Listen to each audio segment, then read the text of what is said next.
Hello, friends. Good morning and greetings, and once again, welcome to your show, Manage Better. And today is the third part of the series for LinkedIn creators. So, I often joke around with my friends that I have never been on a radio show. Right? So nobody has invited me. Maybe I have not been, worthy enough, or whatever you can say. So, what do you do if you don't get invited to a radio show? Right? You bring the radio show to yourself. So that's something that I am doing today, and you will find in a bit that why I am saying so. Once again, welcome to the show.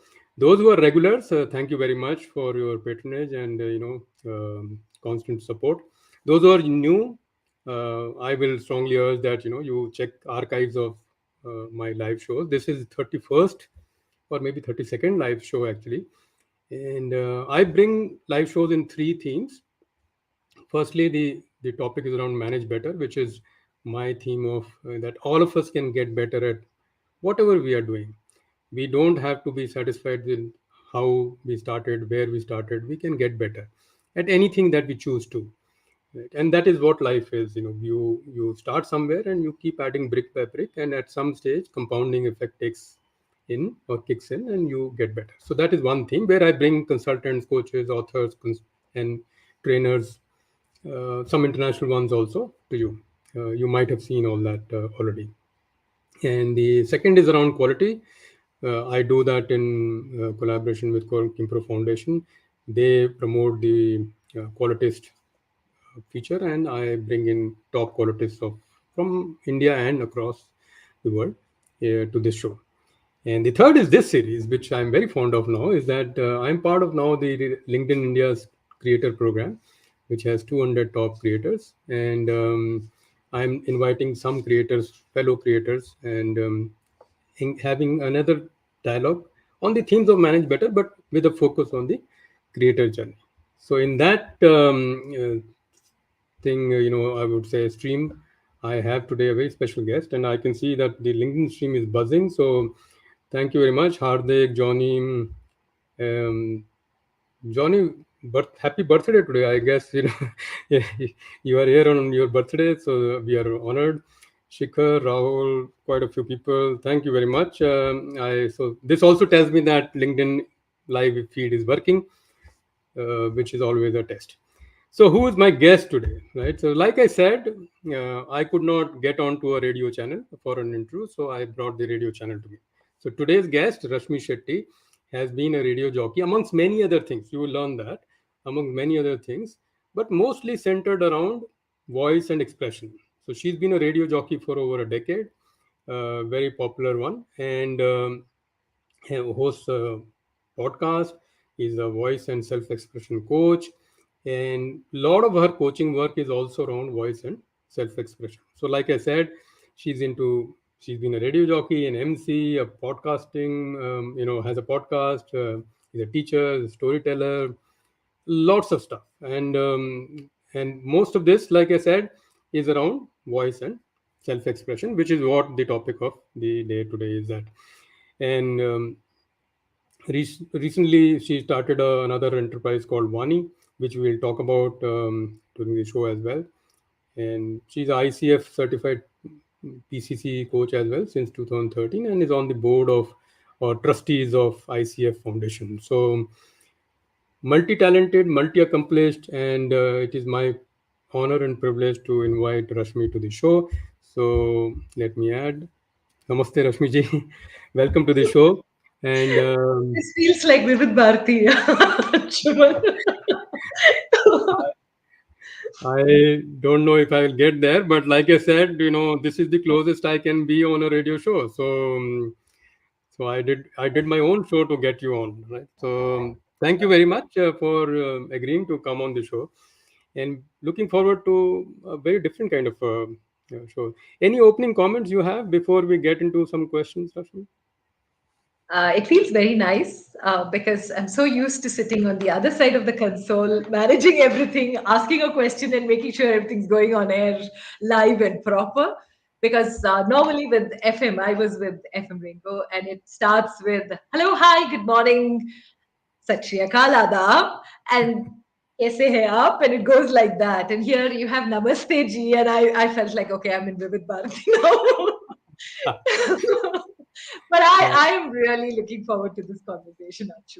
Fantastic. So, I mean, like I said, I'm looking forward to this conversation for multiple reasons. One, of course, like many people in the audience today, I'm sure I'm very interested in voice as a medium of expression, right? So, our voice is uniquely ours. We may even artists who mimic other voices have their own original, I would say, slant to it. So, you can even figure out a mimicry artist who is mimicking some other actor, and there are different ones. So there is a uniqueness in our voice.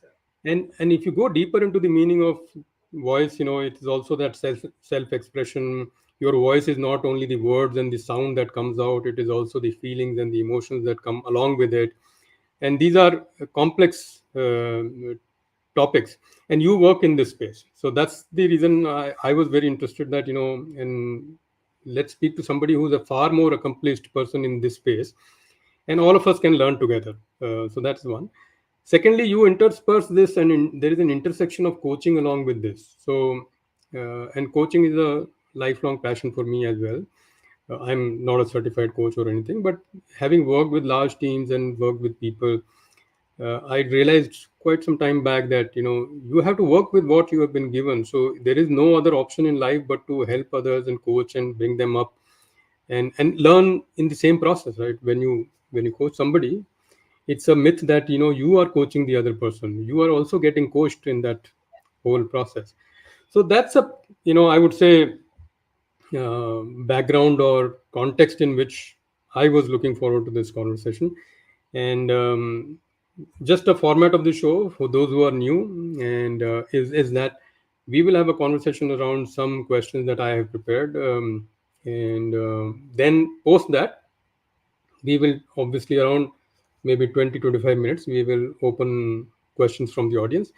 But audience, you can bring in your questions now as well, but we will start taking them after a while. So that's the general format, and you will only have an option of typing in your questions. So do that. Those who are regulars know this, but just for the new ones.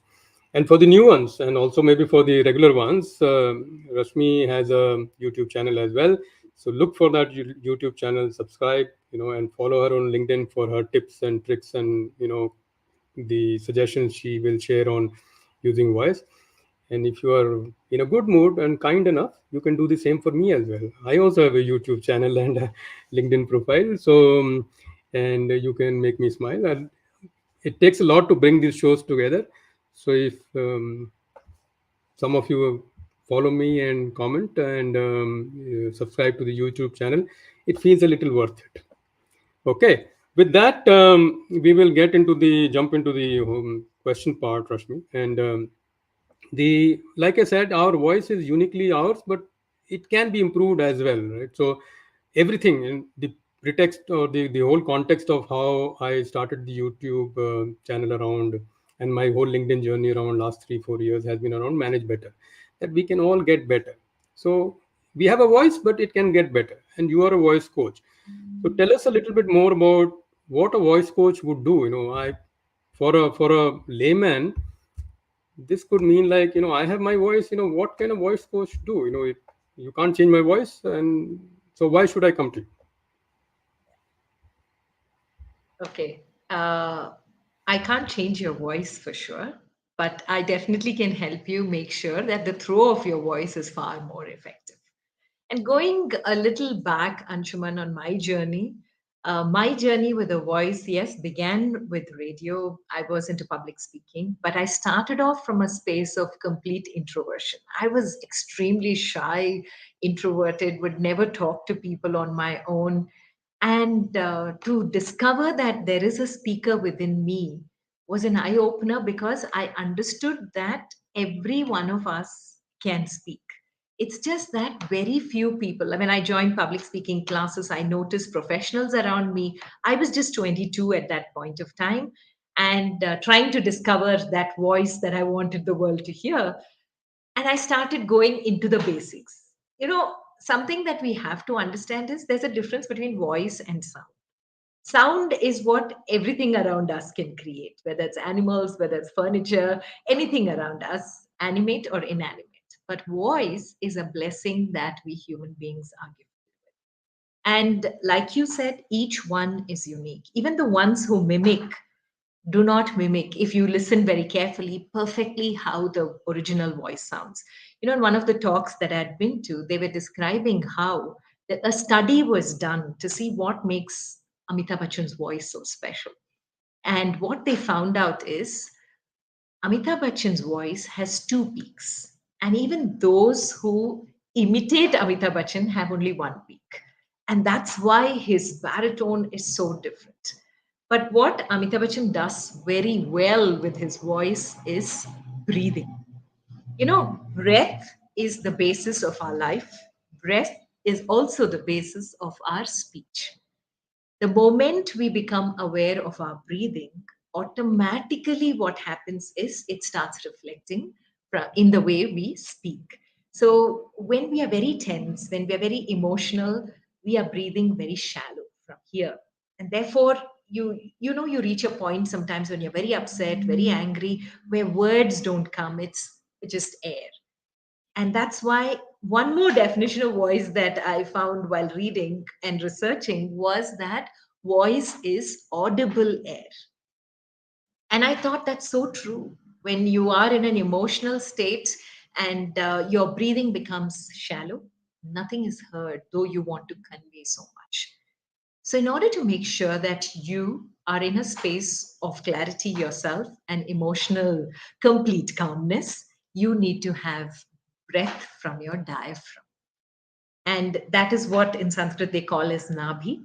So, the more you go deep breathing, the more powerful your voice throw is.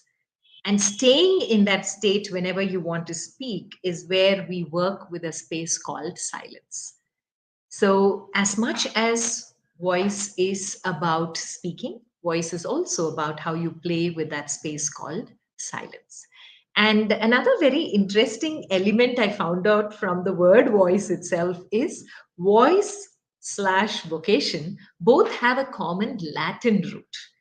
And it is vocare, which is call, invoke, or name.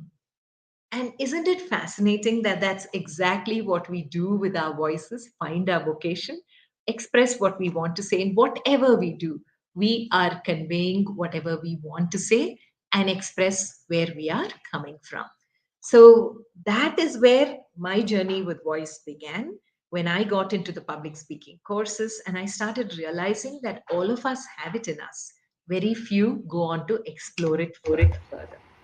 And And so so this journey with the self started making a big difference in how I put it out. So my entire journey with voice, radio happened, and after radio happened, I started understanding it a little more. But to get into voice coaching, it was not only that 10 years with radio, but it was also as a voiceover artist and an MC that made me understand how radio is about having an audience you cannot see, but you need to connect, while emceeing is speaking to a live audience, whatever be the number, and you can get their reaction. So the transition from radio to live emceeing was a very beautiful one. And I understood that the more you are comfortable in the voice you're blessed with, the more people accept you and enjoy your conversations. So I forgot what was the question, Anshuman. What was your question? Question was about how did you get into this coaching thing, which you perfectly answered. So thank you, Rashmi. Um, so I don't know about others in the audience, but I think I missed out one profession that Rashmi is an expert in. She is also an hypnotist.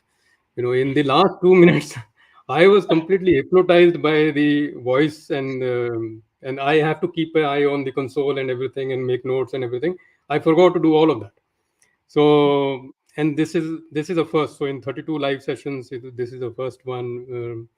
So you can from now onwards add hypnotist or something like voice hypnotist. So, but that displays the power of years of practice and years of sadhana that you put into this, and that it comes out in. And I'm sure for you, for us today is a special show. For you, it is like many other shows that you do, and you know, from a voice point of view, there is no special preparation because it's already there. Years of that sadhana is already there. So thank you. I think that's a fantastic opening to the session. The moving on, and there are some questions coming in. So friends, of course, please keep your questions coming in. We will take them during maybe the second half of the show. And today's show is scheduled for 45 minutes, not like the 1 hour that we normally have. But towards the end, we will bully Rashmi ji a little bit and ask her to stay for a little more, right? But the question that I had, or the and these are not even questions, because this is an area of exploration, from my point of view, because question is something when there is an answer, and an answer comes for a question. But when you explore a field, you are looking at maybe standing at a hill, or and looking around. That's not a question. You are exploring, and everything is a learning. So I'm kind of approaching this show more as exploration show, and rather a question, not a question answer show, because everything that we learn from somebody who's an accomplished person in another field is a learning. So we will learn. So you can respond in that spirit and not necessarily as a question. So the area I wanted to explore is, of course, I mentioned this in my opening as well, that our spoken and heard voice is only one aspect. And there is something unsaid and unheard, which is our intent. And that intent is somehow conveyed in the voice. Even if you don't see the face, you will get the intent, or you get the intent over phone, for example. You get intent over radio, like you said, and any other means. We are, last 2 3 years, a lot of people in corporate jobs like me are on calls pretty much all day, and many of times the calls are not video calls, right? Or one person is on video, the other person is not on video for various reasons. But we still get the intent, right? So that area I wanted to explore, as to a lot is said about clarity and intent in communication. What is your take, and how can we improve that? So I may have an intent to convey something, but my voice is not able to carry that intent. I want to improve. How do I improve? Okay, I'm a storyteller, so there will be stories that would slip in, and anecdotes of people around me who teach me communication and how to put their voice across every day. If you just start looking around you, there are lessons that are happening. So for me, it was with a tailor very close, okay, very close home, but he's very popular because he stitches the blouses so perfectly, but he's got a big drawback. He never gives the blouse on time. So every time you go into his place, there'll be women screaming at him, but all he does in reaction or response is just a smile. He doesn't say anything. And they'll come back to him. They'll shout at him. They'll say, I'll never come back again. Just give me my blouse back and I'm going and all. But they come back to him because he does such a perfect job. One day when I had gone in there, my mother's friend had come, and she's a woman of very few words. So, like always, she came in and the blouse wasn't ready. And we just exchanged pleasantries. And then she looked at him and she told him in a very straight face, absolutely straight face, in comparison to another lady who just screamed and went. This lady kept it really calm. And she said, you know what? If the number of times I've been stepping in and out from your shop, I had done it in a temple, half of my sins would have been washed away. And she just said that, smiled, and walked away. And I was stunned because she said the same thing the lady before her said, but she said it in such a beautiful, calm, controlled way. So this So guy this is a guy was neurologist. He looked he at looked me, at he smiled, and I was curious whether her blouse was ready. Few days later, when I bumped into her, I asked her, Auntie, was your blouse ready? She said, yeah. In fact, he called me and said, please come and take your blouse. So I think that is where the voice plays such an important role. You know, in this journey of voice coaching, I have met a lot of women leaders who have reached really high positions, but realized that after a point, there was a kind of a blockage. And they wanted to discover that. What is that blockage? We want to remove that so that we can go higher and be ourselves. And a couple of them in that journey realized when we were doing the voice coaching, because voice coaching is not only about your voice, there's so much about your persona. When we talk about voice, it's how you use your hands, how you use your facial expressions. When you speak, on radio, we are always trained that your smile should be visible to your listener. And I never got it. I never understood what smile being visible to a listener means till I experienced it myself. Like there was one of these days when I was really late thanks to Bangalore traffic. And I reached just 3 minutes before the show was to begin, and I stepped in. The Kannada RJ before me volunteered to stay back, but I was like, no, no, it's okay. I will handle it. And she left. So sat on the console, and there's a news live feed that goes at 5 o'clock. So we have to play signature tune. I played all that, got in 3 minutes news. I thought that's good time for me to relax. But no, my heart was in my mouth, and therefore the pant was still visible. And so as soon as the news finished and signature tunes are all done, so counts the console managing somewhere keeps you alive. And when I got into the show, mentally I was still not in the show. So I started off, I opened the fader and I said, good evening, welcome to 101.3 FM Rainbow with me, Rashmi Shetty, our topic after this song. And I pulled down the fader and played the song. Within 3 to 5 seconds, Anshuman, the first message that came on my screen was, hi, Rashmi, what a pleasant surprise to listen to you in the evening, but why aren't you smiling? And I wasn't, because I was still in the traffic jam that I was stuck in. And that's when I understood what they trained us with, saying your smile should be visible. You know, that's where in the coaching process, this is one thing that I tell most of the coaches, that learn to smile as you're speaking, because for the people listening to you, there's a lot of calmness in your voice when you smile. So that is one very, very important element of voice that we need to understand where our intent goes out. You can be pleasant, you don't have to smile all the time. You can still keep a pleasant countenance, but make sure that what you're saying goes across with the control over your tone.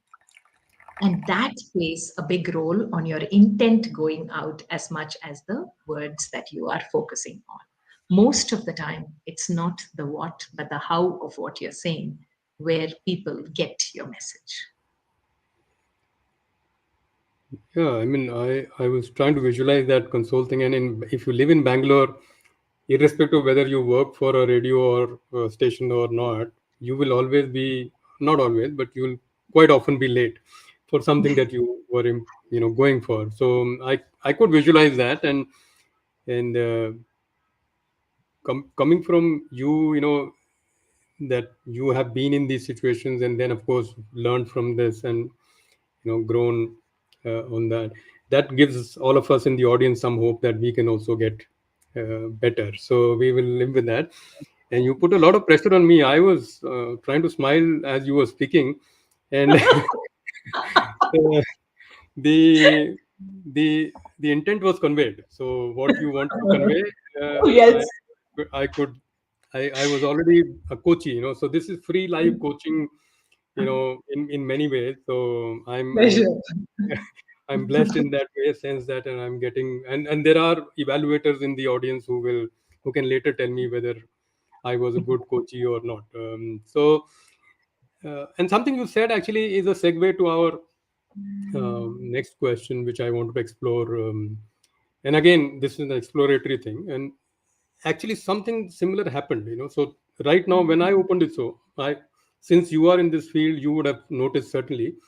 I don't know if the audience anybody noticed, but I fumbled in today's show because I had prepared something, and in my eagerness to announce that this is my 32nd show, I missed what I had prepared, and I had to bring that in later. And in that process, my heartbeat went up, and I was fumbling. And I'm not a novice speaker. I've been speaking around.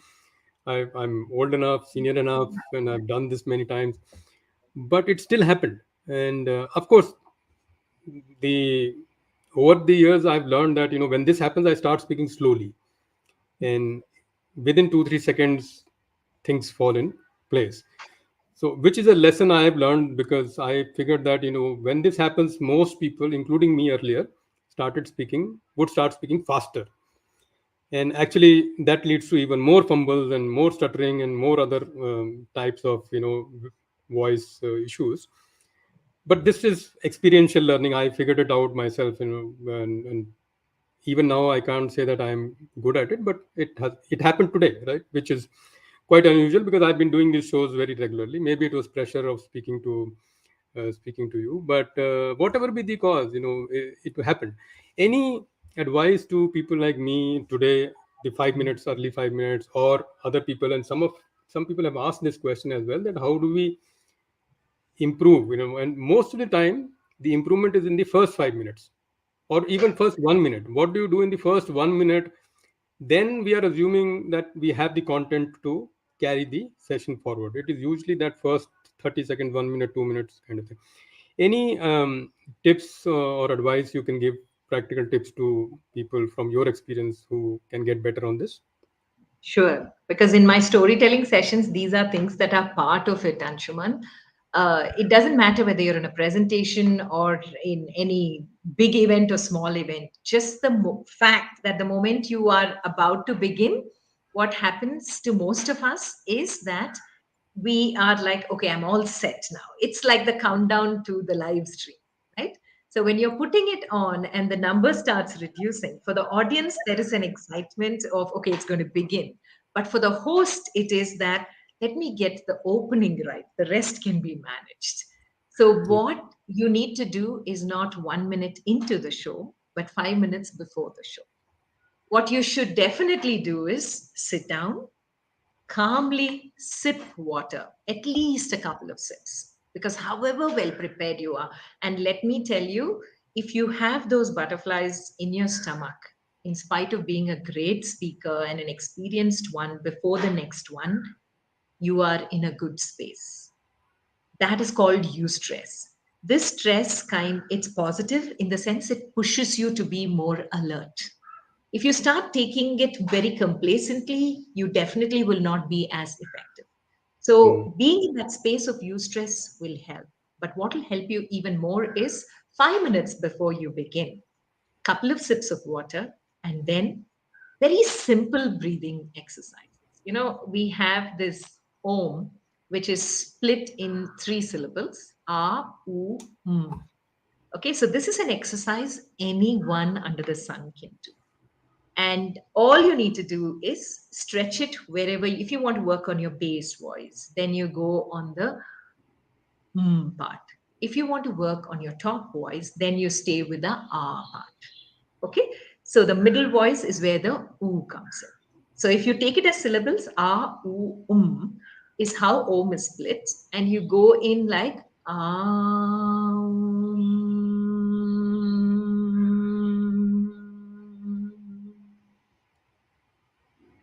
even after the sound stops, there is a tightness at your core, which really helps you. And when the tightness is comfortable, stay on. The moment it becomes uncomfortable, release it. And when you release it, you'll start seeing a sense of calm over it. This is one of the most easiest exercises to do. And just doing this a couple of times can definitely help you before you get onto a show. There'll be a very beautiful calm on you. So it doesn't matter with script, without script, whatever you've started. And even if you fumble a little, it will not disturb you that much. Okay. But another very important tip is, when you know you're getting into a space where the opening is important to you, rehearse it over and over and over and over. Because when you own that script, that portion of the script, when you own it, then what happens sometimes is whatever modification happens in that moment, like when you said this is the 31st show, in fact it is the 32nd. You All you can do is, when you started off by saying this is the 31st, in fact this is the 32nd, you could just said it like this is the 31st show. Oh my god, Yeah, I think I've lost the count because I'm suddenly in a space where I'm playing RJ and having a guest. In fact, this is the 30-second show, something like that, where you play with yourself, you're vulnerable, you're authentic, and you also make it easy on you and the other persons who are listening to you. Because the audiences sitting there are not waiting to pull you down. They're just hoping you do a good job. So something that you have to No, no, totally. I think this is something I can use the next time I do. humble, and maybe the count I should keep in advance if I want to mention it. Usually, I don't mention because uh, this is a journey that has been going on, right? But off late, I have realized that maybe there is some merit in mentioning it. But you're right. That part was unprepared, and therefore that fumble happened. The opening was something else, which I spoke about later. But since it was unprepared, unrehearsed, it there was a larger opportunity for. And thank you for the breathing part, because I think in without realizing, maybe the slowdown in what I do, I'm actually improving my breathing. So that is another way that maybe audience can learn. So some questions and interest have started coming in. So you certainly made impact on somebody very dear to me. My father is on the show, so he he has he very rarely man of few words. So if he has said this much, it would have taken him some effort and interest to write this. Okay, let's Wow. take one question maybe. And So Tarun, who's a regular to the show, and if you hear crackling, this is not celebratory crackling. There is some Radha Jayanti in our area today, and I can't do anything about this. So Sure, go ahead. no interest in going to Supreme Court. Also, these days it is fashionable, so we'll leave that to others. Back to Tarun. So Tarun's question is around any tips to reduce self-anxiety for non-public speaking people while speaking to your audience in your natural way, since you tend to lose your thought process if one becomes very conscious. So a little bit of this you actually shared, but any specific response to Tarun? Yeah. Uh, Uh, well, Tarun, you have to remember that nobody knows your script. You're the only one who knows the script. And therefore, chill. It's okay. Just go ahead and speak. The problem is when we learn our script by heart. So that's where the tip is around owning your script. When I say own your script, what I mean is don't go by every word you have prepared. And one thing that I've realized has helped me over the years is writing out my script rather than typing out my script. We have forgotten the art of writing. And the moment we write, there is something that really gets ingrained in our minds, in our brains. And you'll be surprised how, try it the next time. When you write out your points and you're going there to speak, it really hits you when you need it the most. When you type out your points, maybe or maybe not, you can go back on memory for that. So, writing is a skill, and right from Lata Mangeshkar, she always used to write out the lyrics of her song before she sang it. That's how she could remember her song and own her songs. Like, you can take any song from the entire repository of songs that she's left us to enjoy for the rest of our lives. And you can notice that when she's singing a Yashomati Maya, she's singing like a 12-year-old or a 10-year-old. When she's singing Baho Mein Chali Aao, she's singing like a lady in love. And when you put those emotions, it's very tough to just sing like that. So every time she writes out her lyrics, she's also living those lyrics. And that's how she can emote to be the singer that she finally became. So writing is something which I think in today's generation is not understood, or maybe the value is not stressed enough, but I am old school in that. And I believe that if your script is written by you onto a paper, you retain a lot. You will be surprised how much you retain. Like, a question that I normally ask in my sessions is, how many today can remember 100 mobile numbers? Very few hands go up, if at all they do, but I know a friend who does. So it is not that it's not possible. Why most of us don't care is because we have smartphones. Obviously, the phones are smarter than us. And we think, why should we have the trouble of remembering it when the phone can do it for us? But when we had landlines, most of us would remember 30, 40 landlines without a problem, because because every time every you time sit you sit down, down, you you write down the landline number. And when you write it down, it gets written. So start writing out your script. You'll be surprised how much you can own the script and make it your friend. So I think that is the biggest, it is not even a tip, it's a fact. That's the best way to handle the anxiety. thanks, Rashmi. I can certainly vouch for the writing part because um, before every major session, I actually write down the top 3 points that I have to emphasize.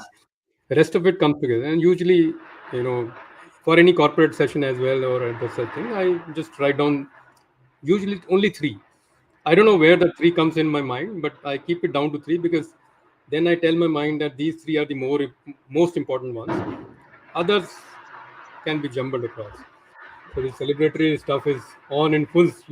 So I'll uh, I'll take And one more. Anshuman, just to add, even as a presenter, it's always better to keep the number of main points to three, maximum four. Because one, it helps you and aids you in your presentation because you won't have to remember a lot. And even as a takeaway, three to four are far more easier to dwell upon deeper when you're doing a presentation. So, yes, that is something that you should do as a presenter. Make it easy on you. Sure. Ravindranath has an interesting question. How to find out whether giving your voice is a profession for you? Right. So probably because your voice is a profession for you. How did you find out? And can we find out? Can other people also find out like you found out? Uh, Honestly, I think anybody who's helping anyone, anybody who's communicating, your voice is your biggest asset. Now, voice being your profession, whenever you're taking something which is your passion and making it your profession, there should be a level of credibility that you can attach to it. So if you have like voiceovers to your credit, because as a voiceover artist, I'm telling you this, that if you do voiceovers, that would give you an idea of where exactly your voice stands. Now, my journey with radio began way back in 2004, and I was on radio till 2014. So it was one decade with radio. And even at that time, I never credited my voice. I always believed it's because of the transmitters, which are digital, that your voice sounds good. Because any average voice sounds good on radio.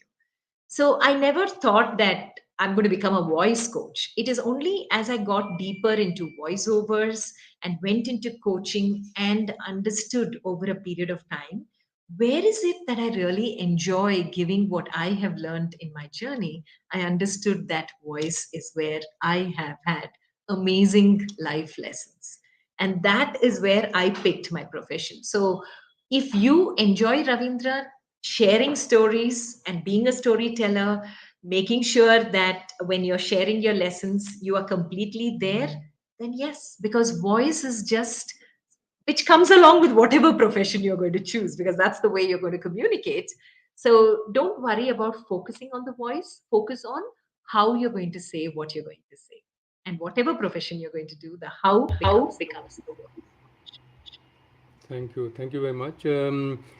Not a question, but Vikram, who's also in the same space, he is a coach as well and trainer. He suggested one resource for the audience. So, guys, please have a look. Uh, Very reliable and credible source I'm sharing. So, with that, Narayan Shenoy has blamed me that I made him right. So he has worked with me earlier, and you know, for some time coached him on getting better at speaking in front of a senior audience. And he remembers, I have forgotten, but he remembers that I made him write the short Good. script. So thank you, Shinoy, for that. And Anamika, your question we have already taken. So if you joined the session a little late, Anamika has a question around tips for beginners. we've already taken that question. So, please see the recording. If not, then please post the question directly on LinkedIn to Rashmi and or myself. We will try and answer. Johnny has asked a couple of questions. Since it was his birthday yesterday, we will give him a gift. And he's a coach, like yourself as well, PCC from ICC, so ICF. What role does voice play in coaching? And I'm assuming his question is from a coach point of view because he's a coach. So, yeah. So, any tips on this? Hi, Johnny. Happy birthday to you. And well, voice in coaching is something that is very prime because your coachee is listening to you. So it's not about you having a baritone, but how are you saying or how are you asking those questions? And the tone that you choose when you're asking the question, because coaching is all about exploration together, right? And when you're asking the questions, it should not seem probing, but more very, very beautifully getting into that space that you're going to hold for your client. So the softer aspects of the words that you're using, the how or the what, can be with small w and small h rather than the capital H and capital W. So soften your voice when you're asking a question, and that automatically will help the coachee. Many a time, as coaches, we are guilty of doing a mistake that when the coachee is in that space of sharing, because there is silence, we end up asking a question, thinking that, oh, okay, now it's my turn to speak, I have to speak. But I think as coaches, if we remember that silence again is a powerful space for conversation to begin, we need to become comfortable with our own voices and our breathing at that point of time. Sometimes the breakdowns happen in the silence, and the breakthroughs in coaching also happen in that space called silence. So stay calm, stay yourself, and just be yourself.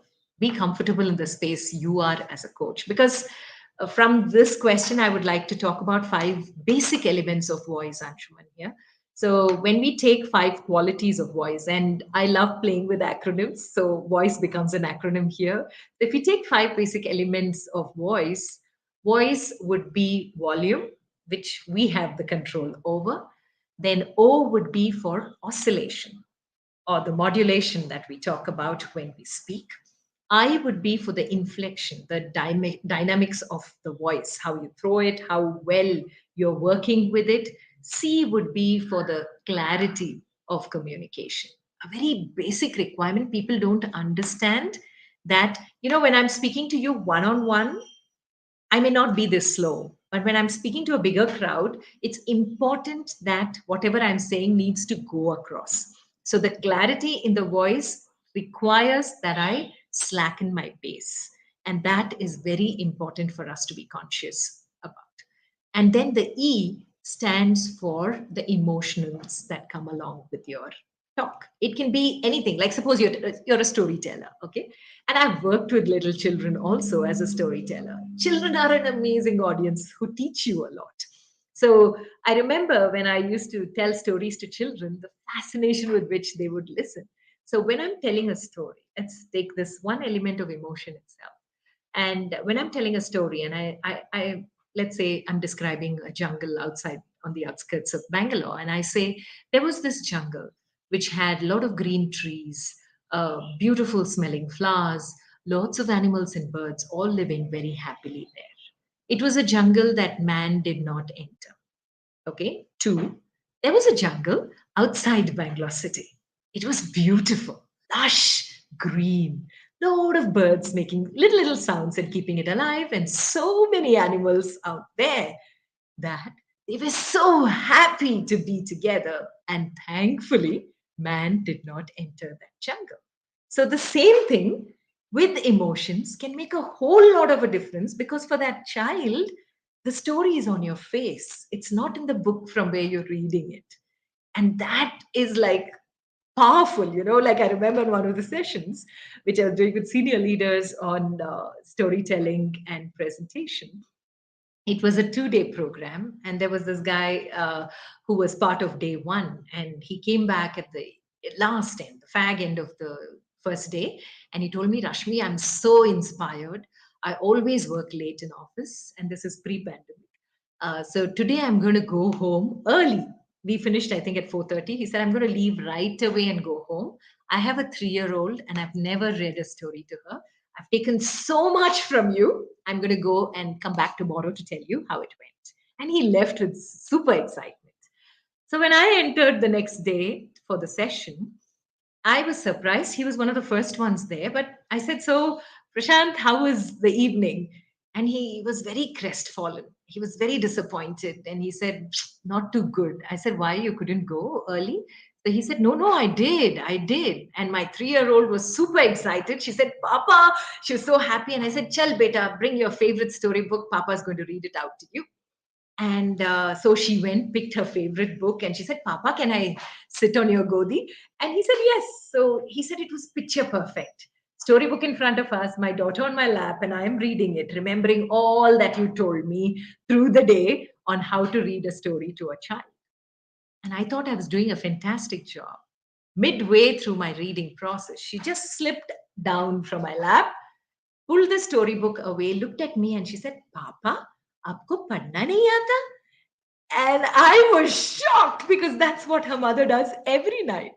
And I thought I was reading.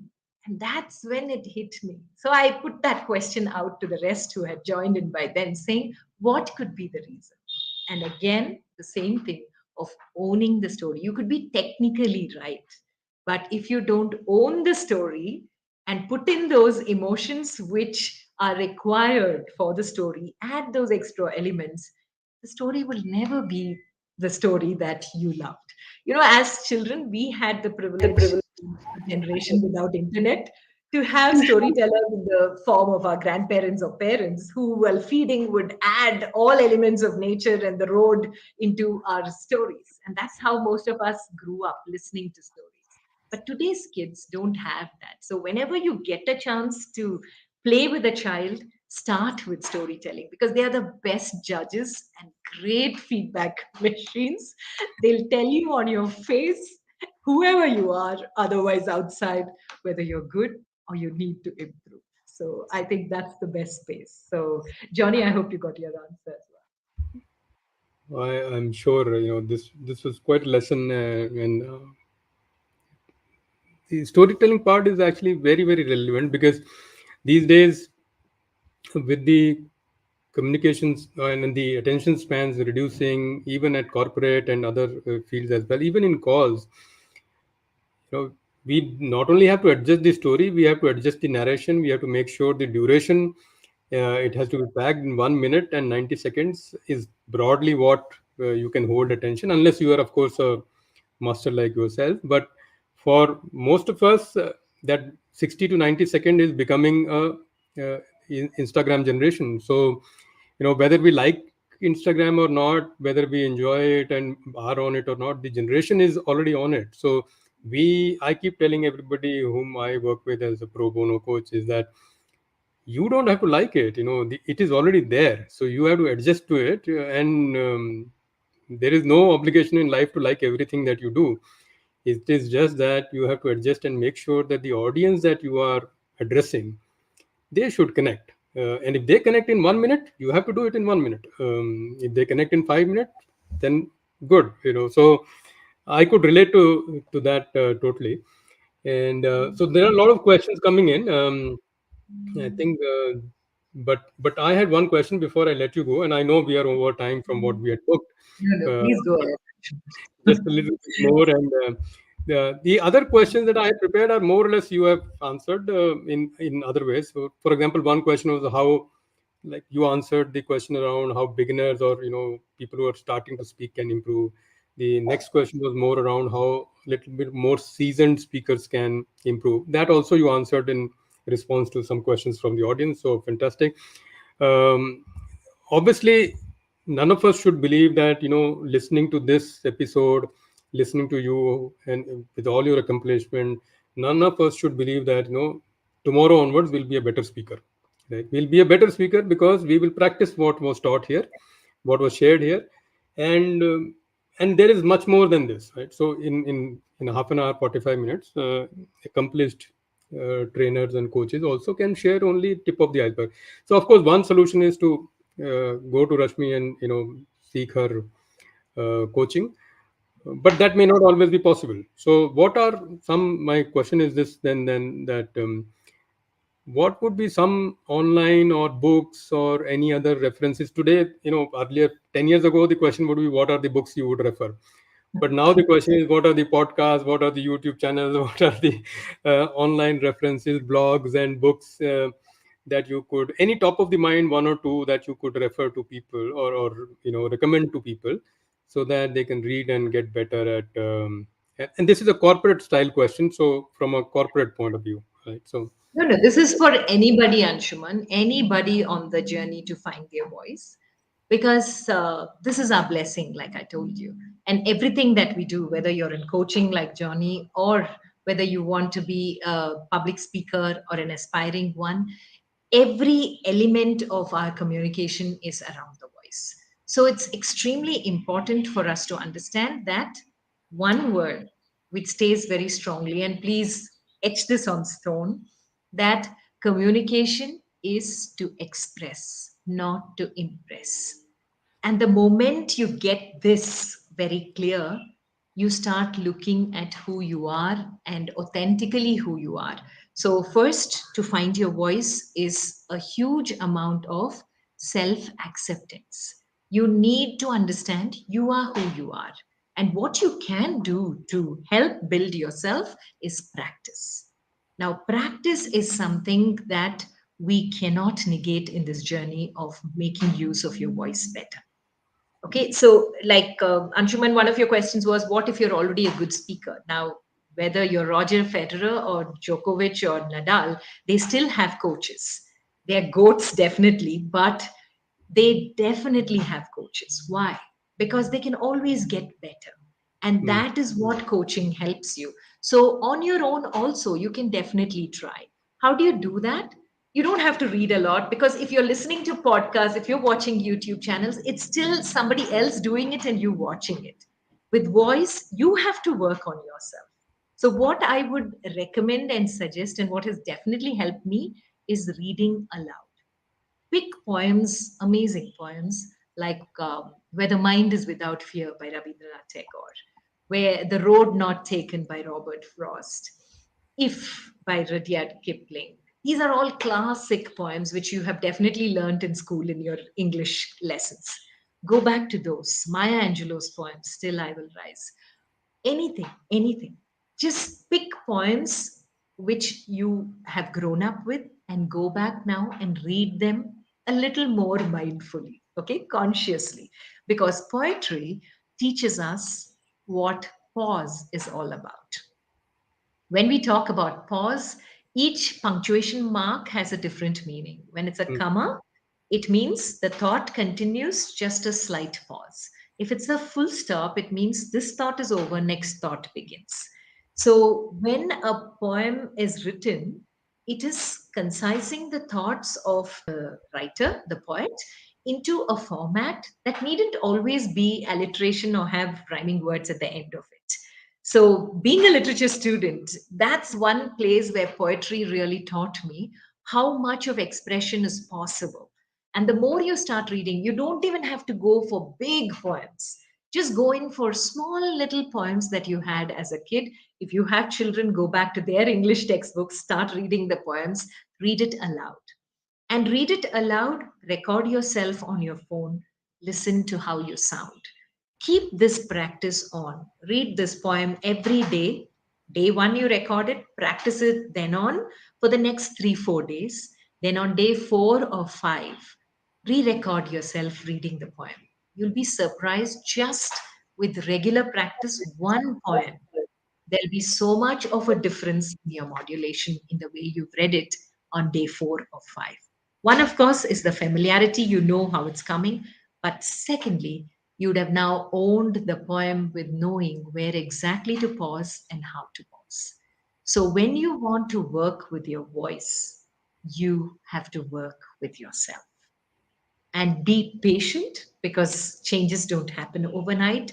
Another exercise which truly helped me come out of that shell, in one of the coaching sessions that I remember with one of the leaders that I was doing, he said, Rashmi, I'm not interested in becoming a voiceover artist. I don't want to be dramatic. I'm a very authentic, simple person. So I just want to stay with this voice. I said, definitely, we are not going to change your voice. We are not going to change your style. But for your voice to come out, these are exercises that will help. So he trusted in the process. And I was so happy the other day when he sent me a message. Our coaching contract is done, over, dusted. But he sent me a message the other day with, like, he sent three, four forwards. And I'm like, why is he sending me these? And it's like, thanks, Paji, thanks, Sergi, and all that stuff. And I'm like, why is he sending me this? And then he sends a long message saying, thank you so much. All these are the messages from my team because when the assessments were done, they all had one common refrain: thank you for helping us be ourselves. And he says, I owe this to you for thank you for helping me find my authentic voice. So I think as a coach, for me, that moment was really satisfying because you don't have to alter who you are. You don't have to become somebody else. There was another person when I said, when you're reading this, just open out your hands, open your body language, don't stay completely stiff. And when she just did this, the very first time, she started crying. And this is virtual. She's elsewhere, and I am in Bangalore. I'm like, what do I do? So, as a coach, what I told Jody, I just kept quiet and I allowed her to take that time. And then she said, she herself calmed us because she's a very senior leader. And she was like, thank you so much. I didn't do anything. I just waited for her to finish. And she said, just when you asked me to do it and I did it, I felt so much freedom because I've always been brought up with the fact that girls need to keep themselves closed, make sure you don't laugh loudly, you don't speak loudly, you don't use too much of body language. And suddenly at 60, when somebody told me, open up yourself, and I did it physically, it shifted a lot mentally. So that journey with a voice is an amazing journey. It's helped me discover a lot about myself, and I'm so grateful that I'm helping a few others discover themselves. So it's not about podcasts, it's not about YouTube, it's not about books, it's about practice. Your journey with yourself. Be patient, be kind, but also be strict and disciplined. Most importantly, be consistent. Thank you, Rashmi. Even if I had 20 more questions, I would end it now because I don't want the audience and anybody else, including me, to lose the value of the last 2 minutes and the resonance of that last 2 minutes. So we'll let it be. In any case, we are close to having taken much more of your time than you promised. I have some comments which I will share, many more comments. Bakri is in a regular audience from Africa. He joins, and I'm glad that he was able to join. So thank you, Bakri Abu Bakar. Group Captain Sandeep Sarkar, like what you said, Tarun and others, of course, asked questions. So thank you very much. Uh, yeah, so I guess quite a few thank yous and other comments coming in. These will all remain on the LinkedIn page. So whenever you get some time, you can go back and respond wherever you need to or wish to. And I will anyway do that. So with that, we will close the show so that I am not an impediment in or the cause of people forgetting what you said in the last few minutes. So thank you, Rashmi. I had no idea how this show will go. I had no because I've never been in this space, right? So, and one thing I've learned in the last 2 3 years of doing this Manage Better series is that you have to get out of your space, learn anything new, right? So this was my attempt to learn something new, and I've been I'm that example that you said that if you keep adding brick by brick, consistent every day, every year, someday I started my career. I remember I was unable to speak on phone. One of my first jobs was to make sure I was calling like 20, 30 people for a conference that we were conducting. And I just could not call up people. Forget making the sale, forget making the proposition. I just could not come on the phone. And I've come a long way from there, mainly from practice. And of course, I've been fortunate that I've been in jobs or roles where the role demanded me to speak a lot, so there was some practice. But I can totally vouch for this. With that, we will thank you and the audience, fantastic audience. So thank you very much. I'm my apologies that I could not bring up names of quite a few of you who have commented, but your comments have been noted and acknowledged, and we are grateful. So, like always, I end the session, Rashmi, with the announcement of the next session. So next Saturday, same time, 11 a.m. India time, we will be speaking as part of the quality series that I do with Kimpro Foundation. Professor Tariq Al-Dwasain, I may be getting the name wrong. Professor Tariq is from Kuwait, and he's a very, very renowned quality professional in that space in the area. And we will be honored to speak to him on his quality journey next Saturday, 11 a.m. So see you guys there. Thank you very much. Keep the comments coming in, and Namaste, Anshul. thank you very much. Okay, bye bye everyone. Bye. Bye.